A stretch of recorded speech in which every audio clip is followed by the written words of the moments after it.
A Musical Life with Polymath pianist Frederic Chiu.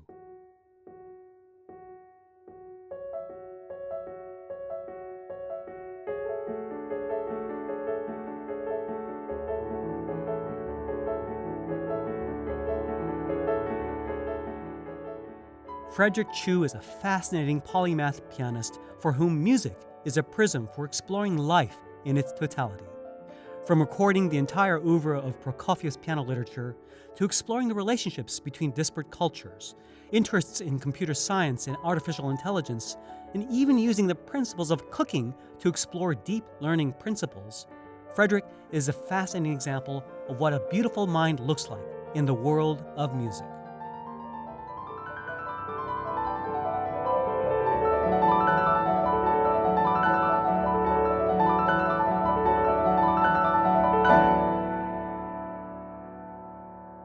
Welcome to A Musical Life.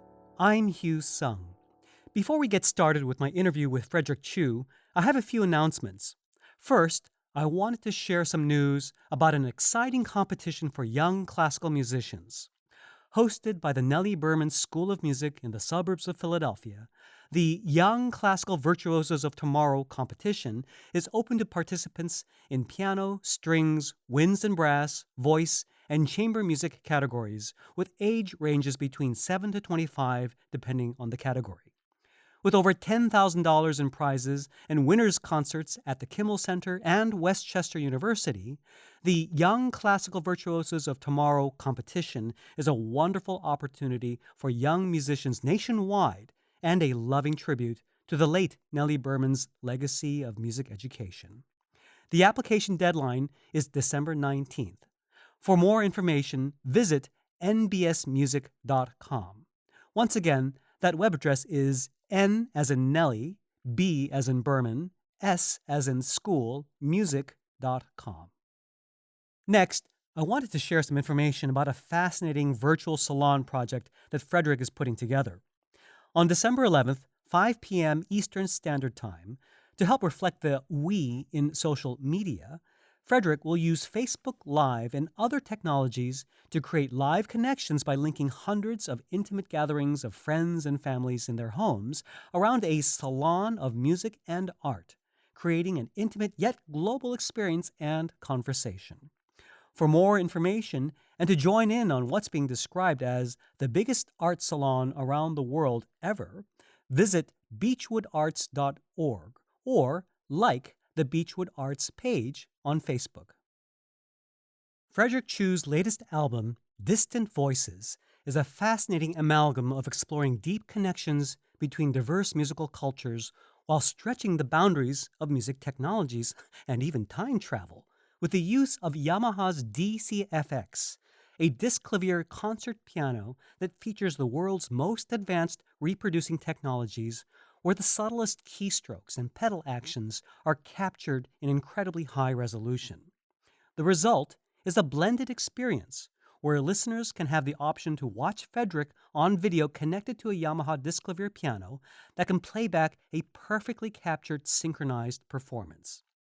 Let's listen to an excerpt from Nostalgia by Gao Ping from the album Distant Voices.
Frederic, thank you so much for being on the show. What a delight and an honor to have you on.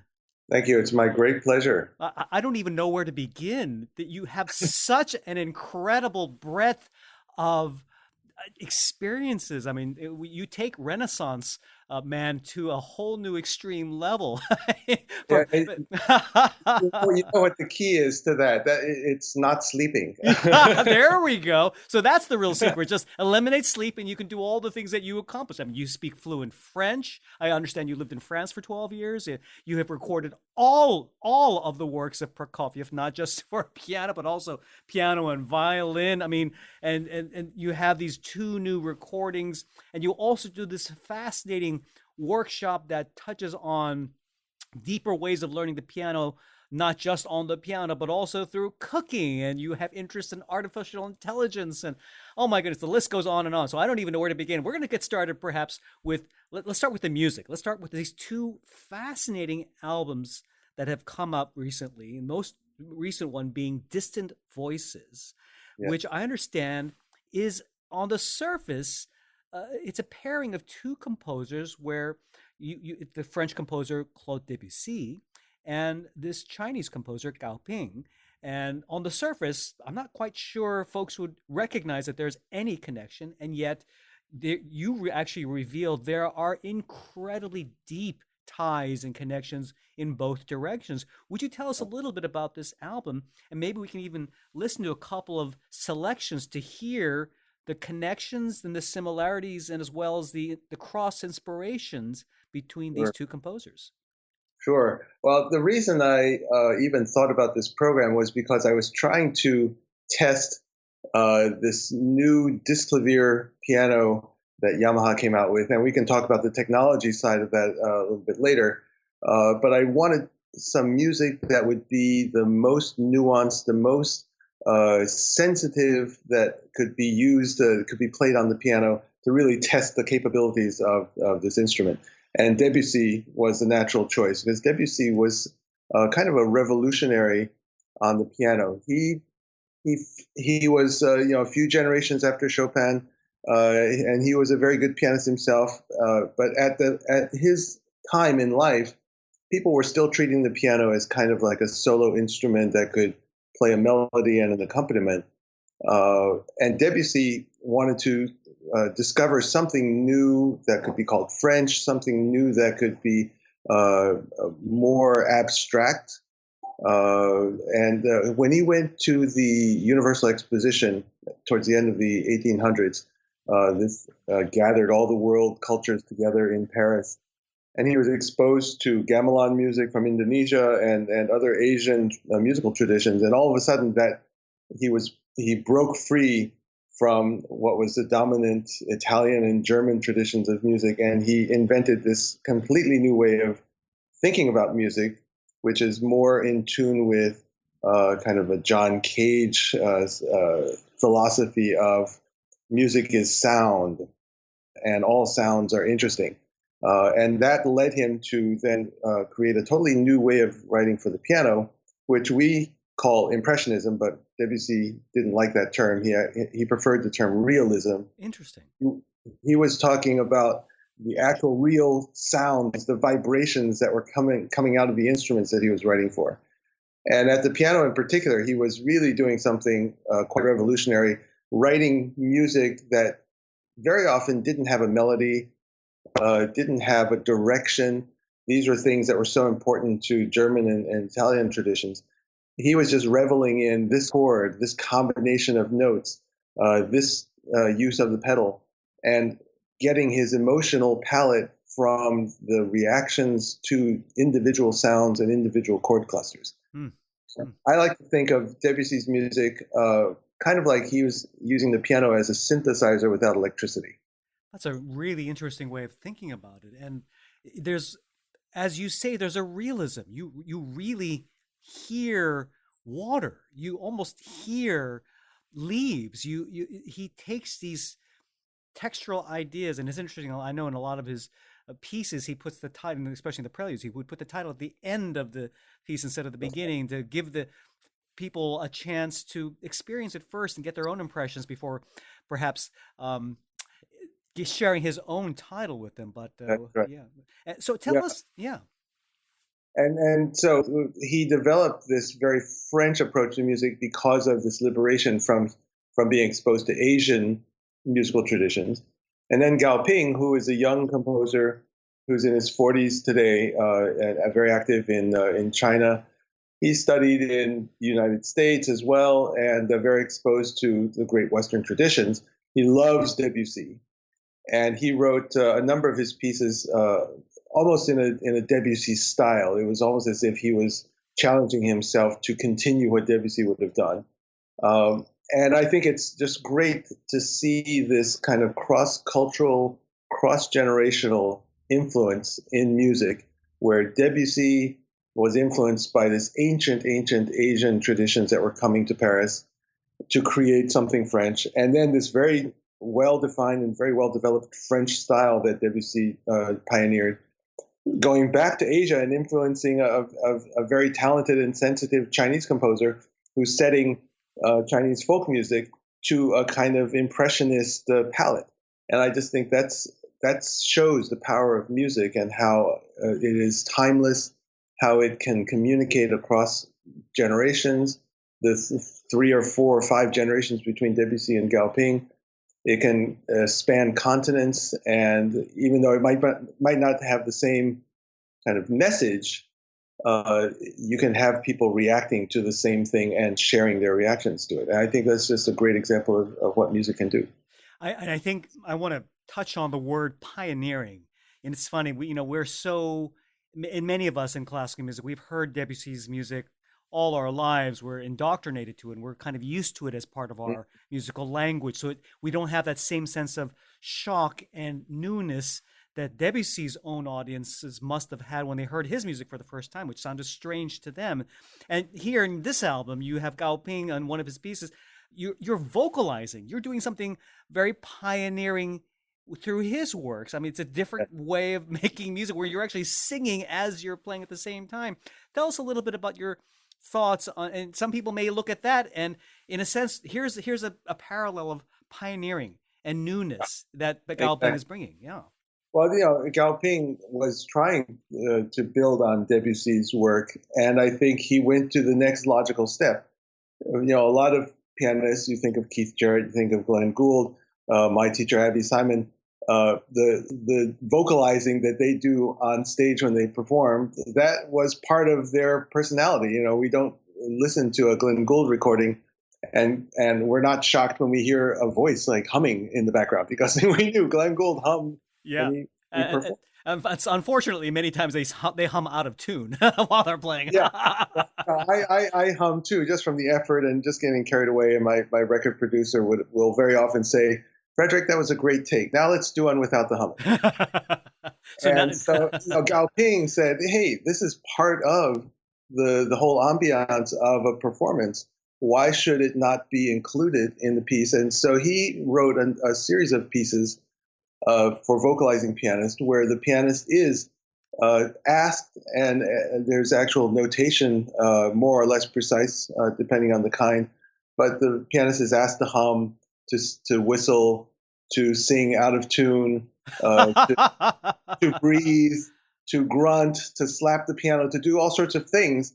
And the amazing thing, I think, about what Gao Ping has done, it's not gimmicky. Now, you might be shocked the first time you hear like who's humming along with this beautiful piece. And then you realize it's the pianist, and then you kind of get over that shock because the sounds are integrated into a larger search for sounds and colors, which is what Debussy was all about, and that's what Gao Ping has understood that Debussy was about and wanted to continue pushing that further.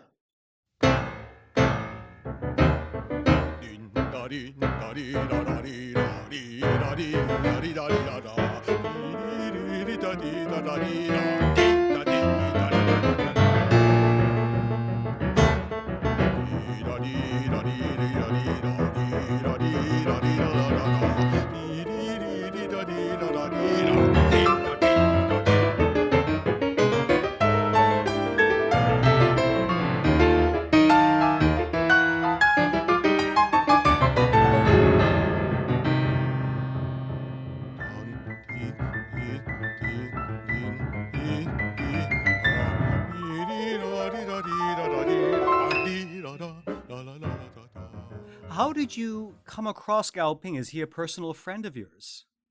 I met him when he was studying at the Cincinnati Conservatory, and we were at a composition festival, and I was performing, and he was performing. And when I heard him play a couple of the vocalizing pieces, I was like, "Wow, that's like amazing!" And I introduced myself, and we've become very good friends. And I've seen him in China many times, and I always enjoy playing his pieces for people and introducing his music. And he's writing a lot of piano stuff, so it's just a wonderful relationship that I've developed with him. Mm. He's one of the few composers that I have met who are really writing things that are idiomatic for the piano, not just music that can be played on the piano, but music that can only be played on the piano, that really exploit what the piano can do.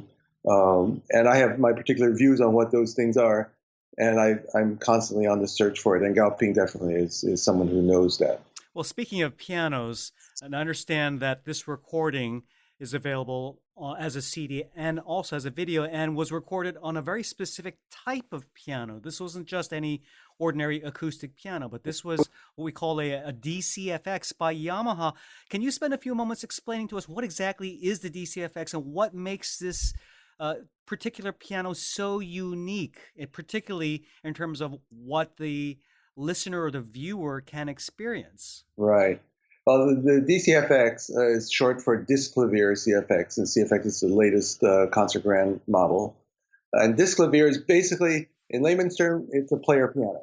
You play it, and it will play back. The keys will actually move, the pedals will move, and make the piano play what you just played. Now, reproducing pianos have been around for a very, very long time. They were around at the turn of the century. In fact, they were at one point, weren't they the best-selling kinds of pianos? And even Debussy himself had recorded a couple of rolls on these old player pianos with these long rolls of paper. So what makes the Yamaha DCFX, the Disklavier concert grand, what makes it, what has changed with today's technology that Yamaha has applied? Well, what's changed is the precision of the recording. With the old player pianos, it was there was a hole where the key was pressed down. There was a hole, and when there was no hole, the key went up. But it did not regulate how fast the key went down and how fast or how slow the key was lifted up. So there were just like an on-off switch, pretty much, right? Basically on-off, and it would tell you, the speed of the key, but not anything else. But with the Disklavier, now we have lasers, we have solenoids, we have magnets, and we have all sorts of crazy things that can measure 2,000 gradations of speed of the key going down and 2,000 gradations going up. And the pedal, 1,000 gradations down, 1,000 up, which gives you an amazing ability to really reproduce performance. And when I recorded the Distant Voices, we would do the recording, and then I would sit at the piano and have the piano play back. And I was really amazed. It was everything was there. Everything that I tried to do with pedal, all the crazy nuances, it was all there. And what's great is that once you have that kind of fidelity of recording, you can do time travel, which means that when I was recording the piece, I could actually have a 5-man video crew in the sound studio with me, moving their cameras around and even whispering directions from one person to another. And that would not be recorded on the audio track because we were not recording the audio track. We were recording a Disklavier file. Wow. Later, when all the video crew was out of the room and we had done a little bit of cleanup, editing, and the editing process is very fast and very, very unobstructive. You go back and you record it. You have it play back on the piano. You capture the audio at that moment when everything is silent in the studio, and you have a perfect audio recording. And you had 5 guys in there capturing that performance because it was literally that same performance. It's just that we record the audio a little bit later when it's more convenient. That is such a, it's just as a recording artist, I know what it takes to record video. It takes 10 times the amount of takes and the amount of time to do a video recording versus a regular audio recording. With Disklavier, in 3 days, we had an audio master, and we had all the takes for the video that were all completely synchronized to the performances, and they could just pick and choose what they wanted and do the editing in a very fast way. And it allowed us to create a beautiful, beautiful video with overhead cameras panning all over the place, and amazing. Amazing. I guess just going back to the difference between the old reproducing pianos of the turn of the century and what Yamaha is doing right now with the DCFX would be the difference between the old scratchy recordings you heard on those physical discs, I guess what we call the old 33 RPMs, and the Blu-ray, high fidelity recording technology we have today. Just to compare those two in terms of sound quality, I guess that would be the rough equivalent in terms of what the reproducing pianos, or the rough comparison between the quality of the old reproducing pianos turn of the century and what Yamaha is accomplishing now with their DCFX. Is that an accurate analogy? I think, yeah, that's very accurate. Yamaha has been putting research into this for over 25 years. And I remember at the very beginning, it was pretty cool to see the keys move, but it was kind of like those old player piano rolls. And you had to play in a certain very on-off kind of way to get it to reproduce in anything close to what you were playing. And over the many years of research, I've been in touch and helping them test and develop this.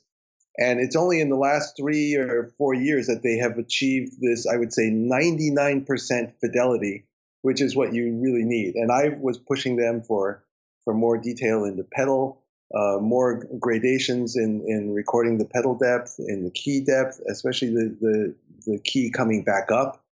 Just all of those details that we're exploring as pianists every day, and which, electronics with digital, you just don't get that until you get to the very finest kind of fine tuning of those kinds of parameters. Isn't it interesting that a French composer over 100 years ago, pushing the envelope of what the piano could do back then, is pushing the envelope of what a modern digital technology enhanced piano can do today? Yeah. You can't play Debussy on a regular electronic keyboard. You just don't. You immediately sense that there's something missing. And so he's a wonderful composer to test the full color limits of any piano. Absolutely. Wow. And the full color limits of anybody's hearing. Yeah. To be able to of that and to be sensitive, to be open to that. That's a really, I think many people today still need to practice capturing all of those nuances.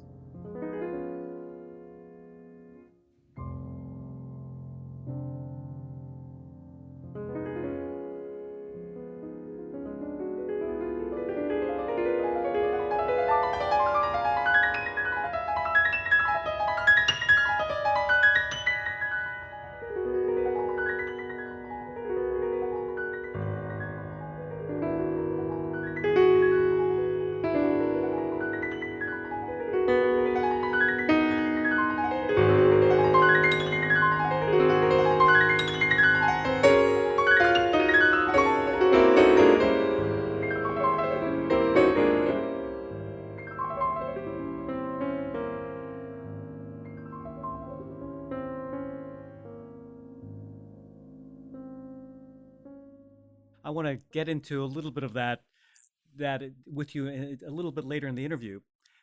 Now I'd like to spend a little bit of time on another album. You've recorded over 25 albums, and this is another one of your latest ones. And you're incredibly prolific in terms of your recording catalog. I want to talk about this album called Hymns and Dervishes, based, from what I understand, many of them are songs based on the Russian Armenian mystic George Gurdjieff. Am I pronouncing his name correctly? That's correct. That's right. Okay.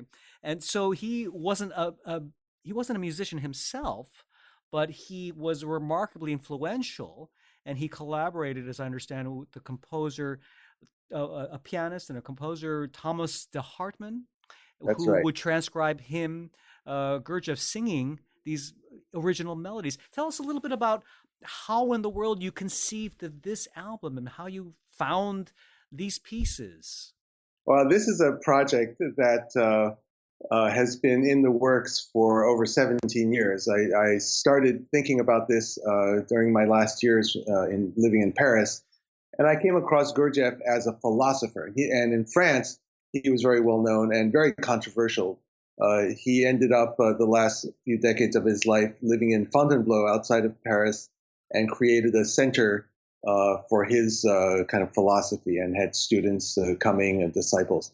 And so in France, I stumbled across his writings and immediately was very interested in that, not as a musician at all, just as a person reading. Would you And mind? then I discovered. Oh, I'm sorry to interrupt. Would you mind sharing what makes his philosophy so controversial? Or what are some of the more controversial elements? Well, I don't think the philosophy is controversial so much as the person. He was. There are lots of shady areas in his biography. We're not quite sure. Like probably Armenian, possibly Greek origins. He spent 20 or 30 years of his life basically unknown and traveling throughout the Middle East, gathering ancient philosophies. And where the music comes in is that he really felt that a lot of the old learnings of these ancient civilizations were embedded in their oral culture and a lot of it in their music. And so he was very open to learning their music without trying to understand it from a musical point of view, but just trusting that somehow the music contained knowledge. And so he went around the world traveling, gathering those things, eventually ended up in Russia and started his school and gathering disciples around him. And as any guru, people will say, oh, it's a cult, it's this or that, he's taking advantage of this or that. And, people are enthralled with his philosophy and follow him throughout their lives. People become suspect because of that. And so he ended up in France and had many French followers. And of course, many critics as well, and people who poo-pooed all of his things, and competing philosophies and religions. This was a time, this early 20th century, where there were many, many people searching for the meaning of life, and many philosophies flying around. And Gurdjieff was among the more enlightened people during that time. One of the disciples that he met when he was in Russia was Thomas de Hartmann. Despite the name, he was Russian, and studied at St. Petersburg Conservatory and was a classmate of Prokofiev's. So for me, having played all the music of Prokofiev and seeing this link with Prokofiev, all of a sudden I was like, okay, I have to find this music. And at the time, it had not been republished, and so I went to the Library of Congress, did a lot of research, found all sorts of scores, and developed this program, which finally just came out last year on the Hymns and Dervishes album. And it's a mix of music that Gurdjieff gathered and kind of digested and spit out originally. These are all things that come out of his mind, but are informed by his understanding of these ancient traditions. So it's not like Bartok or Kodai, who went around actually looking for folk music. This is Gurdjieff kind of reinterpreting what he understood of these traditions. So completely original music. But he wasn't a musician, so he got Thomas de Hartmann to work with him and do this kind of back and forth transcription where Gurdjieff would sing, Thomas de Hartmann would notate and harmonize and play back, and Gurdjieff would say yes for this and not for that, and this could be like this. And they went back and forth and developed this huge body of work.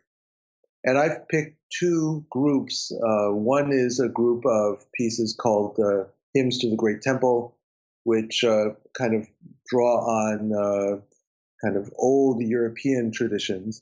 And then a set of pieces, most of which are Saids or Said chants and dances, which are associated with the Dervishes. and so Middle Eastern inspired. And the album is arranged so that you're always alternating between a Middle Eastern inspired to an old European inspired, a Middle Eastern inspired, old European inspired. So it's back and forth between these two very disparate camps, and trying to find the common core between the two, which is this amazing kind of meditative quality, this very focused, very simple, but it takes you into kind of a deep place. And I wanted to play the Middle Eastern music also in their traditional scales, and so I actually have the piano tuned differently for every piece, based on the kind of tradition that Gurdjieff was calling upon. And so here to play this program in concert, I also have to rely on Yamaha technology. There's a piano called the Transacoustic that just came out, where Yamaha installed solenoids on the soundboard of the piano and basically wired it so that you can feed any audio signal into the soundboard and have it act as a huge speaker. And then it turns the piano itself into one of the world's best sounding speakers, from what I understand. One of the best sounding, most expensive speakers you could possibly find. And it allows you to play the piano and vibrate the strings and add audio to your soundboard, or it can actually block the strings and just have audio coming through. And so I arrange it so that my the action of the keys becomes a MIDI trigger, and it triggers a keyboard that then feeds sound into the piano. And it looks like I'm playing the piano, but it's actually passing through a kind of a keyboard filter and coming out from the soundboard. And it allows me to play in all these different scales and give the impression that the piano is changing its tuning with every piece, but I'm playing live piano. So it's a really cool effect, and it really draws out this contrast between Middle Eastern music and European music. Wow. Absolutely How about fascinating. that?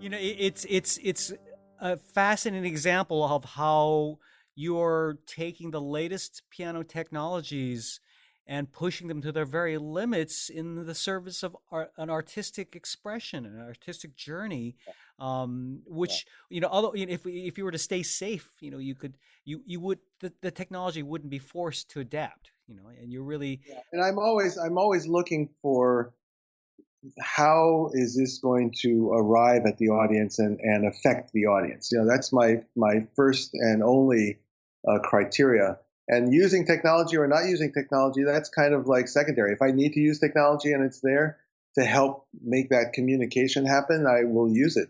And if I don't need it, if I, you know, can sit at an acoustic piano and play a beautiful Chopin nocturne and have that go to people, that's the way I'm going to do it. And so for me, I'm comfortable with technology.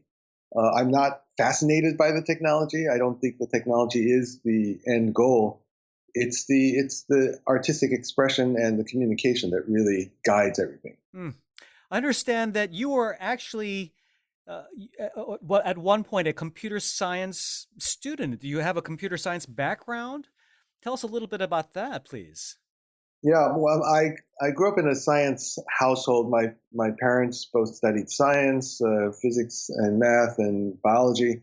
And I was exposed to computers very early when my father was recruited at his college to teach computer science. And this was in the 70s. And so I was exposed to these computers, going to my dad's office and playing around with card punch readers. And I remember the first computer that was semi-portable. They called it a luggable. It was an HP with a tiny screen that's probably the size of today's cell phone, and a huge box it's like the size of, I don't know, like 2 desktops just to power this tiny little screen. And we would program with 64K, and we would be like, oh my God, how could we possibly use up 64K of memory? And then I remember the very first IBM PC. My dad had one from his school, and he brought it home. And so I grew up with this, and was programming very early on. I studied at Indiana University, which is a great music school, and that's primarily what I went for, was music. But I also discovered that Douglas Hofstadter, who is a wonderful author and thinker in artificial intelligence, who wrote the book Gödel, Escher, Bach, that was one of my touchstones when I was in high school. I read the book 3 times, and it's about a mix. How do you mix math and music and art philosophically? And when I found that Hofstadter had just been hired by Indiana University to teach computer science, I said, wow, I have to study with him. Whatever classes he's giving, I'm going to be in the room.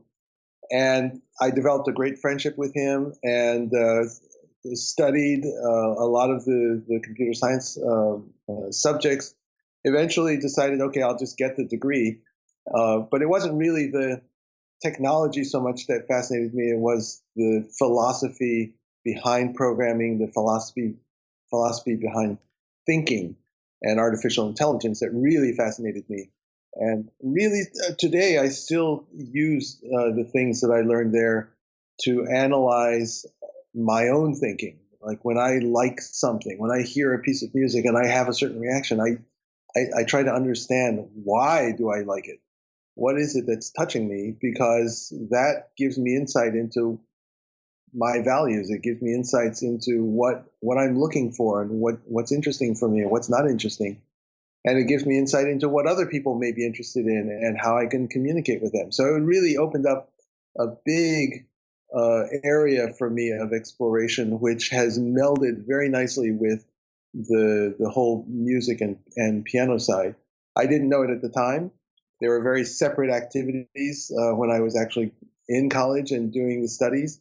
But over the years, I found that there was actually a big parallel and a big melding of the kind of thinking that I was doing in both. It's absolutely fascinating. You seem to represent a constant exploration of the syntheses between disparate areas of life and thought and culture. Where I'm hearing this from you, from everything between computer programming, logical systems, to musical interpretation, from philosophies to different cultures and even technologies. You seem to be this wonderful journey of finding ways to create these new amalgams. What inspired you to look for these fascinating syntheses? Well, I think, as growing up with this kind of math and science background and the music, I think they're natural twin brothers. It's kind of the same search for the same thing, just using different tools. And I think, I've come to believe that everybody in a field that goes deep into that field is kind of looking for the same thing. This way of understanding the world and understanding people and understanding how our place in the world. And we're just getting at it through different ways. And it can be a kind of philosophical search. It could be a spiritual search. It could be an intellectual search. It can even be a physical search. You think of the yogis who meditate and hold poses for hours or days on end, searching for this ultimate kind of understanding and control. I think everybody who's searching is searching for the same thing. We're just approaching it from different perspectives. I think that pianists in particular have a wonderful way of getting to that, which is through their music. And that happens to incorporate, this is, now we're getting into concepts that I teach in my deeper performance studies workshops. The pianist is using the body, the mind, and the heart to reach that, and tapping into this incredible reserve of human achievement, which is the piano repertoire that's been growing for 300-400 years. And so there's kind of a time travel element there as well. And we're really tapping into a huge pool of human knowledge and understanding. And I think that pianists are particularly privileged to be able to explore that area. And to that end, we should be contributing. We should be using it not just to play well and to travel and have a good time. Discovering good restaurants and stuff like that. There's some superficial aspects of the performing life which are very nice, but really I think that the deep down goal of music and the arts is to kind of become better people and to make other people better and to really discover what is the meaning of life. And we have a very nice way of getting to that. So I want to drill down a little bit more with what you just mentioned, your deeper piano studies. This is your workshop program. And as you mentioned, you're looking for much more than the superficial play this or that piece better. And in fact, I think your workshop incorporates different kinds of elements that are not even at the piano. For example, don't you have it looks like you actually teach or go through workshops on cooking. And I'm wondering if you could maybe share a little bit of some of the more maybe unorthodox ways that you are searching or applying these philosophical, spiritual searches through these activities. And by the way, when you said that you teach through cooking, it lit me up like a Christmas tree, because one of my newest obsessions for folks who are following me on Facebook is that I am obsessed with baking artisan bread. I grow my own sourdough. I'm just absolutely, I find it something very meditative about this slow cooking process, taking the time to grow the sourdough batch. I could talk about bread for hours, so don't get me started. But tell us a little bit about how you apply cooking to teach music in your deeper piano studies workshop. Well, here's where cooking comes into play. There are many parallels between cooking and performing classical music. There's a recipe, just like there's a score. There are variations within the recipe based on, they don't tell you everything that you have to do. You have to fill it in, and in the score as well. There are differences in ingredients that you have to accommodate and adjust your recipe to take those into account.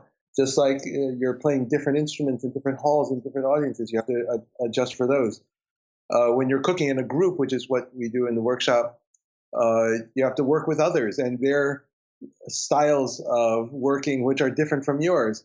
And in chamber music, you have to work with other musicians, and everybody wants the same result, which is to eat well and have a great experience. So there's competition, there's also collaboration, and there's this common goal that's there for everyone. And the other thing that's really important that's the same is that no matter how well or poorly you do in this particular session, this particular meal that you're preparing, it could come to the table, it could be the most delicious thing and beautiful thing you've ever seen. Well, next time you have to start from scratch and you have to do it again, and it may turn out not so well. The only thing that's left is your experience of it and your memory of what led to that. And in the same for a performance, you go out on stage and perform the best performance of this particular piece that you've ever done with no mistakes, and everybody loved it, standing ovation. Well, the next time you go out on stage, it's not going to be better just because you did it great that last time. You're starting from scratch, and you have to build every single note, and it's just the memory and the learning that is left at the end. The only difference that I think is key for pianists is that we as pianists have been trained since the age of 4, 5, 6, 7 years old to practice in a certain way. And it's not a way that I'll talk about myself. It's not a way that I came up with at age 6, because I didn't have any understanding of what would be a good way to practice at age 6. So this was a way that was imposed on me by my parents and by my teachers. By the time I got to a place where I had some autonomy and some thinking and some maturity to be able to say, well, I'm a kinetic learner and I'm an oral learner and I'm a whatever visual learner.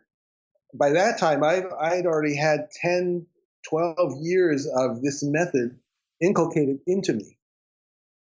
And productive, because if I could win a competition or play a concert or whatever, obviously it's a system that worked, but it wasn't necessarily ideally suited to me as a person, as in the way that I developed. The difference with cooking, at least for pianists, is that most pianists have not taken professional cooking lessons. And so even though they have this great ideal of a beautiful meal in their head as a goal, they don't have an imposed way of getting there that's been set over decades. And so they use their natural intuition, their natural intelligence, their natural ability to work with others to get there. And that's a big revelation. It can show someone how they really feel when they work on a project that is as complicated and as nuanced as playing the piano, but in their own natural state. And I've seen many people come away with learnings that their way of practicing the piano is directly opposite to what is really productive for them as people. And then they have that knowledge. They can do two things. One, they can change the way they learn at the piano to become more efficient and more satisfied by becoming more them. And the other thing in the other direction is they can use the fact that they learned this completely contrary way of producing something that they're a master of, and somehow gain confidence in doing other things in different ways that are maybe not exactly comfortable for them, but they know that with the discipline they learn from the piano, they can apply it to other things as well. So it's a two-way street, opening up this possibility of this learning and being more efficient and being more engaged in your activity, whatever it is, piano playing or cooking or whatever, something you've trained for or something you haven't trained for. I think that's a big revelation for pianists when they cook, is a revelation of who they are as people and how they achieve. I'm just curious, was this the result of spending so much time in France? Did you actually study the culinary arts professionally while you were there? No, I did not study professionally, but of course, when you're in France, you're exposed to that, and I was very sensitive to that. And I did train through osmosis in Chinese cooking because that's what I grew up with. And so I found a lot of the same kind of sensitivities in French cuisine that I was exposed to in Chinese cuisine. And so food has always been important for me, and I was just very sensitive to that. And as I was learning about French food and French wine and bread and all these great things, I was just very open to watching myself and trying to learn about them. And so this all came up through my own kind of personal development. And I realized, wow, this is something that I think if other people just went through this and had a little bit of guidance, they could really get some big learnings out of it. And that's where my workshop started from. Absolutely fascinating. I wanted to touch on one other really innovative project that I saw, the classical Smackdown. Can you tell me a little bit about this? I saw the website for that, and I thought this was just such a great idea, and it sounds like a lot of fun. Can you describe it for us? Yeah, it's great fun. I came up with it a few years ago when I was in a phase of watching a lot of these reality TV shows, contest shows, The Voice, American Idol, America's Got Talent, and I started imagining, like, what if Debussy and Prokofiev were in, on American Idol, and what would happen? And I decided to do this and really put it back on the audience to take a vote, which meant being able to look inside themselves and really start looking at their values and what affects them, what's important for them. And the first season I presented Classical Smackdown, I had 14 concerts with the Debussy versus Prokofiev program. And I picked those two because they're my absolute favorite composers, and they happen to be contemporaries and so different on the musical spectrum. And I put it out there for 14 concerts, and believe it or not, at the end of concert 14, it was 7-7. Ooh, And wow. I could not stay with that. I needed a winner. And so I took all the votes. So instead of Electoral College, which was 7-7, I took all the national popular vote, combined all the ballots across all the different concerts. And there were a couple of concerts that I did for children's audiences, a couple for a regular big concert series. Some were small concerts, salon style. Some were big auditoriums. I mixed all of them together, and there were a few thousand votes. And the difference between the two was 6 votes. Who's the And winner? and it was Debussy who won by 6 Wow. votes. So, across 3,000 or so. Well, I think, well, unlike certain recent events, I think we would be happy with either of them. Yeah, and this is what was great is that the vote didn't really mean anything. It wasn't like I was going to play more Debussy or more Prokofiev because they won this or that. It really was just a way to get people engaged and to add an element of the unknown into classical music. And this is what a presenter said this to me in a pre-concert talk where I was doing classical Smackdown. She said, what I love is that a classical music, especially classical piano concert, is so scripted. The pianist comes out, people applaud. The pianist sits down and plays a piece. Nobody applauds during the movements.